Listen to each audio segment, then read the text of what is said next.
সকালে বাংলাদেশে এই পর্যায়ে আপনাদেরকে আমরা পত্রিকার খোঁজ খবরগুলো কিভাবে তারা দিচ্ছে, কিভাবে ট্রিটমেন্ট করছে, ছবিগুলো, ফটো সাংবাদিকতা যেটাকে বলে, সবগুলোই আমরা চাই অল্প করে আপনাদেরকে জানাতে। আমার কাছে দুটো পত্রিকা আছে, আমি দৈনিক যুগান্তর দিয়ে শুরু করতে চাই। যুগান্তর যেটাকে লিড করেছে, যুগান্তর এবং ডেইলি স্টার আলাদা আলাদা লিড করেছে। যুগান্তর যেটাকে লিড করেছে, ওবায়দুল কাদের সাবেক স্বরাষ্ট্রমন্ত্রী এবং আইজিপি সহ আসামি 7 হাসিনার বিরুদ্ধে হত্যা মামলা, সেইখানে যেই 7 জনকে হত্যা মামলার আসামি করা হয়েছে সেই 7 জনের ছবি এখানে দেয়া আছে। যুগান্তর প্রতিবেদন, পুলিশের গুলিতে দোকানি আবু সাইদের মৃত্যু নিয়ে যে খবরটা করা হয়েছে সেটাই আসলে লিড করেছে। নিচে রোড মার্চের মধ্যে দিয়ে শুরু হলো রেজিস্ট্যান্স উইক, ফ্যাসিবাদীদের বিচার সহ 4 দাবি, তার নিচে এই খবরটা দেয়া আছে। রাজশাহীতে সেনাপ্রধান যা বলেছেন, অনাকাঙ্ক্ষিত ঘটনা এড়াতেই অনেককেই আশ্রয় দেয়া হয়েছে, রাজশাহী ব্যুরো থেকে এই খবরটা ছাপানো হয়েছে। ডান পাশে বক্স করে বড় করে দেয়া আছে, নৌকায় পালাতে গিয়ে সদরঘাটে ধরা, দুর্নীতির গডফাদার সালমান এফ রহমান গ্রেপ্তার, রাষ্ট্রীয় ক্ষমতার চরম অপব্যবহার, সবসময় অধরা শেয়ারবাজার ব্যাংক খাতের মাফিয়া সালমান। দুটো আলাদা আলাদা খবর এখানে করা হয়েছে, যেখানে দেখা যাচ্ছে ছবিসহ জনাব সালমান এফ রহমান এবং সাবেক আইনমন্ত্রী আনিসুল হক তারা যে ধরা পড়েছেন সেই খবরটা দেয়া আছে। মূল পাতার খবরগুলো এগুলোর পাশাপাশি ঢাকা ওয়াসার এমডি তাকসিম খান 5,000 কোটি টাকা লোপাটের পরও বহাল মতিন আবদুল্লাহ এই খবরটা বানিয়েছেন। যদি বলি যুগান্তরের প্রথম পাতার মূল খবরগুলো এগুলোই। আমি শেষের পাতাতে আসতে চাই। শেষের পাতাতে কেন্দ্রীয় ব্যাংকের গভর্নর আহসান এইচ মনসুর সেই খবরটার পাশাপাশি বদলি বাণিজ্যের গডফাদাররা ধরাছোঁয়ার বাইরে, ভ্যাট চালান এবং পে অর্ডার নিয়েও জালিয়াতি, এই খবরটা দেয়া আছে। তার ডান পাশে ঢাকেশ্বরী মন্দিরে প্রধান উপদেষ্টা গিয়েছিলেন, সেই ছবিটার পাশাপাশি উপদেষ্টা পরিষদের বৈঠকে 15ই আগস্ট ছুটি যেটা বাতিল করা হয়েছে। মোটামুটি যদি বলি প্রথম শেষ পাতার মূল খবরগুলো এটা আমরা একটু দেখতে চাই। যুগান্তর সম্পাদকীয়তে তাদের অবস্থান কিভাবে তুলে ধরছে। যুগান্তর বলছে, সংকটে বস্ত্র খাত, দেশীয় শিল্প বাঁচাতে হবে এবং খাদ্য মূল্যস্ফীতির হার বৃদ্ধি, বাজার নিয়ন্ত্রণ করুন কঠোর হাতে। এবং এছাড়া হাসান মামুন তিনি একটা কলাম লিখেছেন, দ্রুত নির্বাচন নাকি বিচার ও সংস্কার। মোটামুটি যদি বলি রুনিয়া, এই ছিল যুগান্তরের মূল খবরগুলো আজকে। ধন্যবাদ এমদাদ। আমার হাতে আছে সমকালে দিয়ে আমরা যদি প্রথম পাতা এবং শেষের পাতা দেখি, আসলে সেখানে তার যেভাবে তাদের খবরগুলোকে সাজিয়েছে তার মধ্যে অবশ্যই মামলা এবং তার পাশাপাশি অগাস্ট ঘিরে বৈষম্য বিরোধী আন্দোলন, এবং তার পাশে আমরা দেখতে পাচ্ছি যে আমাদের ব্যাংকিং সুবিধা বা দুর্নীতি যেসব খাতগুলোতে আছে সেগুলো আস্তে আস্তে বেরিয়ে আসছে। প্রথমে তারা বরকত চিঠির শিরোনাম করেছে হাসিনার নামে হত্যা মামলা, সালমান এফ রহমান ও আনিসুল হক গ্রেপ্তার। তারা বলেছেন মুদি দোকানি আবু সাইদের হত্যা মামলার আসামি যারা, তাদেরকে ঘিরেই করা হয়েছে রিপোর্টটি, এবং তার সাথে পুলিশের শীর্ষ পদে ব্যাপক রদবদল, এটাকেও তারা করেছেন শিরোনাম। ঢাকেশ্বরী মন্দিরের প্রধান উপদেষ্টা তিনি বলেছেন, আইনের দৃষ্টিতে সবাই সমান, বিভেদ সৃষ্টির সুযোগ নেই।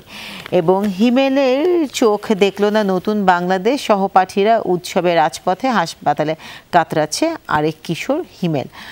বাংলাদেশ ব্যাংকে গভর্নর হয়েছেন আহসান এইচ মনসুর, এবং চলতি হিসেবের ঘাটতি থাকা 7 ব্যাংকের বিশেষ সুবিধা আসলে বন্ধ করা হয়েছে। এখানে বলা হয়েছে এইসব ব্যাংক এস আলম গ্রুপের নিয়ন্ত্রণে ছিল। 9 ব্যাংকের 1 কোটি টাকার বেশি চেক নগদায়ন করা যাবে না। এখন 1 কোটি টাকার বেশি আসলে চেক নগদায়ন করা যাবে না। এক চেকে 1 কোটি টাকার বেশি নগদায়ন করা যাবে না, কারণ তারা কিছুদিন আগে মনে হয় 700 সামথিং কোটি টাকা আটকে দিয়েছিলেন। আমি যদি শেষের পাতায় চলে যাই, সেখানে যে খবরগুলো আছে তার মধ্যে তারা বড় করে যেটাকে শিরোনাম করেছে, দুর্নীতি মুক্ত অফিসে ঘুষই শেষ কথা। এটা হচ্ছে বগুড়ার সদর সাব রেজিস্ট্রারের কার্যালয়। বছরে ঘুষ আদায় প্রায় 7 থেকে 8 কোটি টাকা, এবং সাব রেজিস্ট্রারের অফিসে অসহায় মানুষের টুটি চেপে ধরে দুর্নীতি করা হচ্ছে, এটাকেও করা হয়েছে শিরোনাম। এবং তার পাশাপাশি ব্যাংকিং সহ সব খাতে 100 দিনের পরিকল্পনা নেওয়া যেতে পারে বলেছেন আহসান এইচ মানসুর। নতুন গভর্নর হওয়ার পর পদ ছাড়লেন রাজশাহী সিটি এবং ব্রজমোহনের কলেজ প্রধানরা। এবং ক্যাম্পাসে ছাত্র রাজনীতি নিষিদ্ধের সিদ্ধান্ত হয়নি, এটাকে তারা শিরোনাম করেছেন। কারণ আমরা ইদানিং এ ধরনের খবর আমরা শুনতে পাচ্ছি। বৈষম্য বিরোধী ছাত্র আন্দোলনের মত বিনিময়ে প্রকাশে ছাত্র শিবির ছিল, বামপন্থী সহ আরও 34টি সংগঠন সভা বয়কট করে 2টি সংগঠন। এবং শেখ হাসিনাকে উৎখাতে যুক্তরাষ্ট্রের ভূমিকা ছিল না, এটা জানানো হয়েছে হোয়াইট হাউস থেকে। এবং অতিরিক্ত সচিব তোপের মুখে ছাড়লেন দপ্তর। এটা হচ্ছে ডিএসসিসির প্রধান প্রকৌশলীকে ঘিরে এই খবর ছাপা হয়েছে। এই ছিল আমার কাছে সমকালে শেষ পাতা থেকে প্রায় সবগুলো শিরোনাম। আমরা একটা ইংরেজি দৈনিক দ্য ডেইলি স্টার দেখতে চাই। আমরা যদি দেখি রুনিয়া, যুগান্তর এবং সমকাল দুটো কিন্তু লিড করেছে শেখ হাসিনার হত্যা মামলা নিয়ে এবং মোটামুটি একই ছবি একইভাবে দিয়েছে।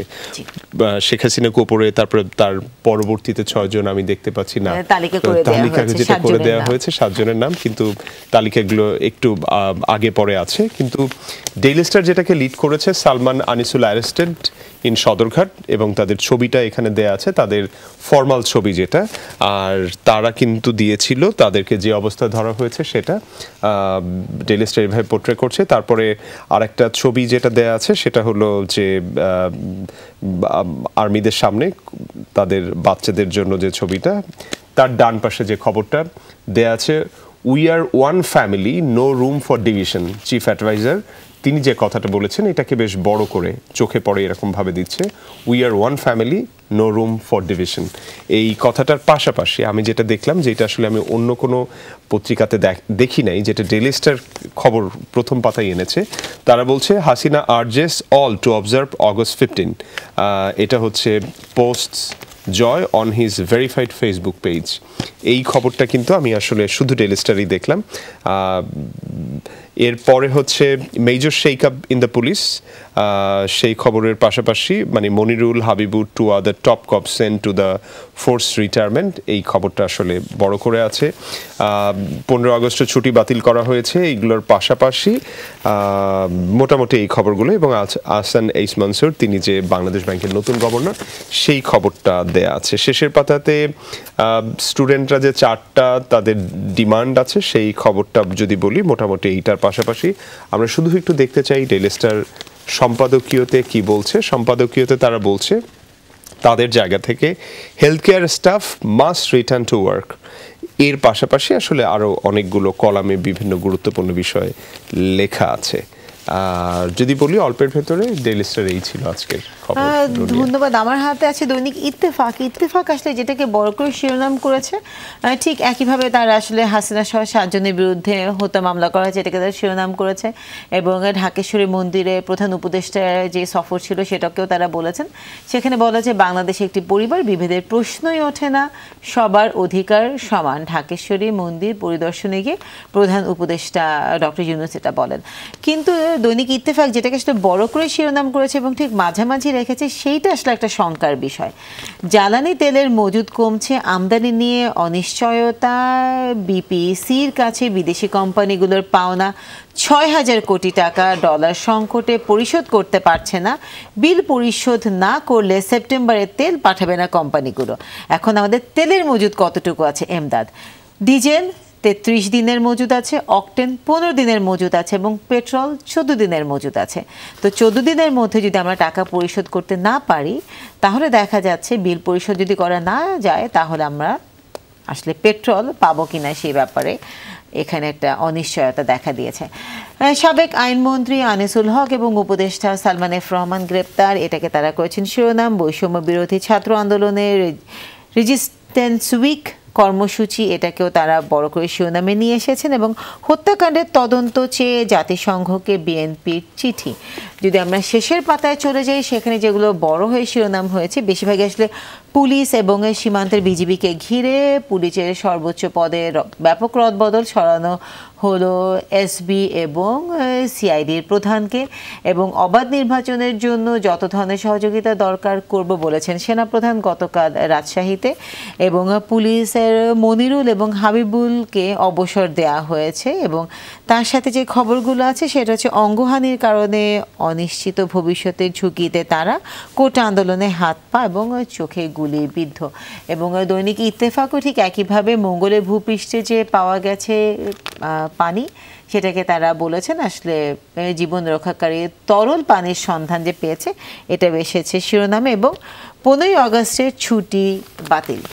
এই ছিল আমার কাছে দৈনিক ইত্তেফাক থেকে বেশ কিছু শিরোনাম।